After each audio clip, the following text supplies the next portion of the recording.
The most exciting merger and acquisition battle of 2021 was BHP Billiton and Wyloo Metals, who duked it out over Noront Resources and its Eagle's Nest nickel deposit. I'm speaking with the CEO of the company that came out on top, Wyloo Metals, Luca Giacovazzi. Luca, welcome to Kitco.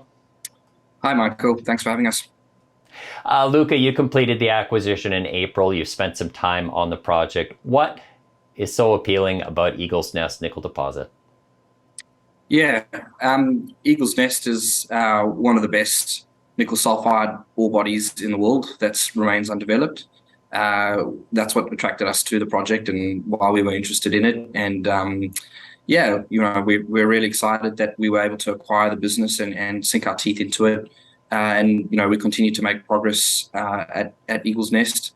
But another feature that really attracted us to Noront originally was the Ring of Fire. It's an incredible greenstone belt that remains underexplored, and we're really excited to have reopened our camp ESCA and kick off an exploration program. And we hope, fingers crossed, that we'll have success and we'll make another large nickel discovery. Talk about the Ring of Fire. We'll go with infrastructure. That's a transportation corridor. What's the status of that right now, Luca? Yeah, the infrastructure corridor that's getting developed through to the Ring of Fire, it's being led by our two most impacted First Nation communities, and that's Webequie and Martin Falls. And they're really doing an incredible job. A lot of effort and a lot of resources has gone into being proponents for that road and making sure that the corridor, that infrastructure corridor, meets the requirements of the community and connects them to the provincial freeway network that runs through Northern Ontario. So it's an incredible project. It's one of the largest First Nation-led infrastructure projects in Canada, and it's something that I think the whole of Canada and Northern Ontario can be really proud of. And as I mentioned, Webequie and Martin Falls doing an incredible job and making some great progress. What's the status of the project, and what's the status of the Ring of Fire right now? What's the milestones you're looking for? Yeah, so in terms of that infrastructure corridor, 2 of the 3 sections of the corridor have had their terms of references approved. We're waiting for the final section to have the terms of reference approved. And then it's an environmental assessment process, an EA process that they have to run through. And that's a very comprehensive process. It answers a lot of questions around how the corridor might impact the environment and impact Northern Ontario. And that's a process that Martin Falls and Webequie are currently going through. So that's great to see that they're probably 2 years into the process now. There have been a few delays, unfortunately, because of COVID, but they're making some tremendous progress. And we hope over the next couple of months that you'll continue to see that project progress. As for the Ring of Fire and Eagle's Nest, we were really fortunate when we acquired Noront. It's a project that was discovered more than a decade ago. It's had a tremendous amount of drilling and resources put into it to understanding the ore body. So we've really picked up something that's ready to be developed, and we've almost been given a clean slate. At the moment we're busy refreshing the mine's feasibility studies to understand what it might look like. We're incorporating a downstream battery metals plant as part of our thinking, and we continue to make progress. And that's, I guess, being done in conjunction with us, as I mentioned, reopening our camp. It's allowed us to do some drilling, some exploration drilling, but also allow us to do some work that will help inform the study. So we do a lot of geotechnical drilling to understand the ore body, and that will feed into our feasibility study, which we'll update over the next couple of months. Talk about that downstream battery facility, Luca. Now, there really has been a ton of announcements regarding companies that are getting grants right now with help of both the US and Canada. I think about Piedmont Lithium, Talon, and Syrah just all in last week, getting over 100 million. So what's the lay of the land right now? I imagine it's changed quite a bit. And what's your thinking in terms of processing? Yeah. I think when we made the acquisition of Noront, one of our initial commitments was that we were going to look into downstream processing of nickel somewhere in Ontario, and we hope that at some point in the future we'll be able to build ultimately what will be Ontario's only nickel sulphide plant, which would be incredible. So it could feed into a lot of the battery production facilities that are being put up in Ontario. So it's a key strategy for us. We've got a good understanding of what's involved in downstream processing. We've got a partnership here in Western Australia with a fellow miner called RGO, and we're developing a nickel sulphide plant here in Western Australia, and we'll take some of those learnings with us to Canada. But yes, it's an incredible opportunity for Ontario. It's the opportunity to take the mineral resources that exist in the province and beneficiate them in the province and actually use them within Ontario. And I think that's an incredible opportunity, and it's an incredible landscape to be doing it in. We all know, a lot of the emphasis that's going into critical minerals and some of the technologies that are really changing the carbonization story, such as electric vehicles. And I think this is a great opportunity for the province to really get behind building a state-of-the-art nickel sulphate facility, and potentially something either even further downstream that could feed into that electric vehicle story. What's the steps next for that downstream facility? What do you have to do? Yeah, so we're in the process of, as I mentioned, we've owned the company for 6 months now. The first thing that we really had to do was digest all the data that's existing over the last 10 years. They've collected a lot of information.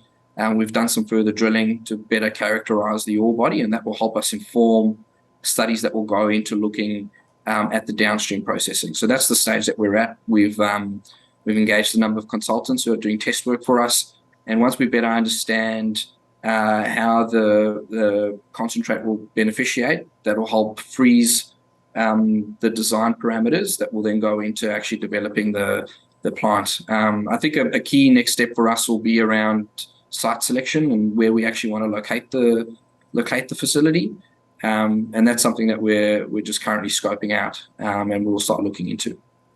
Is that something that you would be doing cooperatively with some of the other nickel developers? I think of Canada Nickel, that's down in Ontario. There's also FPX Nickel all the way over in British Columbia. I don't know if that would be applicable, but they've all kind of identified as kind of downstream nickel processing as being kind of something as being a holdup for developing nickel mines in Canada. Yeah, I think at the moment, we're really focused just on Eagle's Nest and downstream processing of our own ore body, and we've got a wonderful opportunity because not only is it Eagle's Nest, but really we think there's 2 or 3 Eagle's Nests in the Ring of Fire.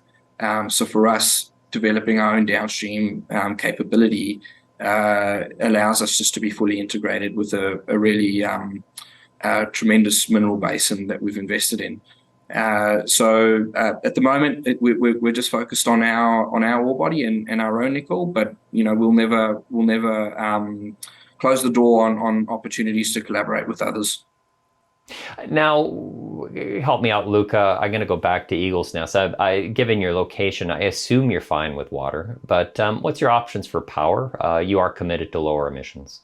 Yeah, maybe even just to talk about water, something that we have committed to, just given the location of the ore body, is that we will be recycling all of our water. So we don't actually discharge any water. All our processed water will get recycled, and I don't want to get too technical, but even the water that we'll be pulling out of the ore body potentially as we progress down, we'll look to try and recycle that as well. So just something worth noting that we don't actually intend on discharging any water, and we'll actually be recycling all of it where we can.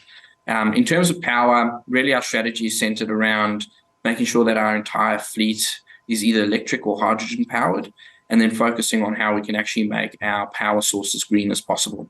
So we've kicked off a wind study, and we've had some really good initial results out of that wind study. We'll have an announcement coming out fairly soon. But we've got a really good wind resource. We're looking into biomass, and we're looking into solar as well. That will be complemented by batteries, and then at some point in the future, potentially hydrogen.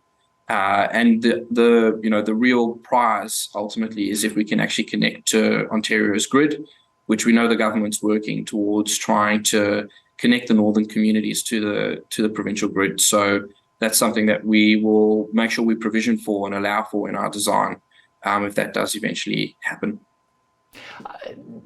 Stepping away from Eagle's Nest, last month you announced a $120 million investment in Greatland Gold, which is all the way in Australia. How does that investment fit within what you're building at Wyloo, Luca? Yeah, Greatland is a fantastic ore body. It's another world-class discovery that was made in Western Australia. It's in an area called the Paterson Range, which has historically not been very well understood, and the ore bodies sit under a large area of cover.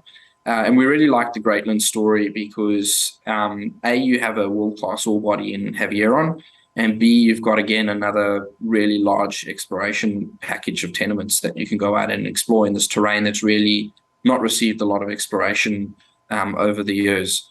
For us, Greatland, it's a gold but also a copper ore body. That was something that attracted us to it, and it's, as I mentioned, it's a world-class discovery, one of the best in the last couple of years. And we were really attracted by the quality of the ore body, the exploration upside, and also the copper exposure. Lastly, Luca, milestones over the next 12 months at Wyloo. Yeah, I think watch the space. We'll continue to come out with some exciting news. We keep making progress at Eagle's Nest. We're in the early days of forming very long-term relationships with our communities, and I think we'll start to make progress in that respect. Just watch the space. Hopefully, you'll see some news come out on the battery metals plant as well. And as I mentioned, we're putting a real concerted effort into exploration, and fingers crossed we can make a discovery. Luca, thanks for speaking with Kitco. No problem. Thank you for having me. He's Luca Giacovazzi. He is CEO of Wyloo Metals. You're watching Kitco Mining.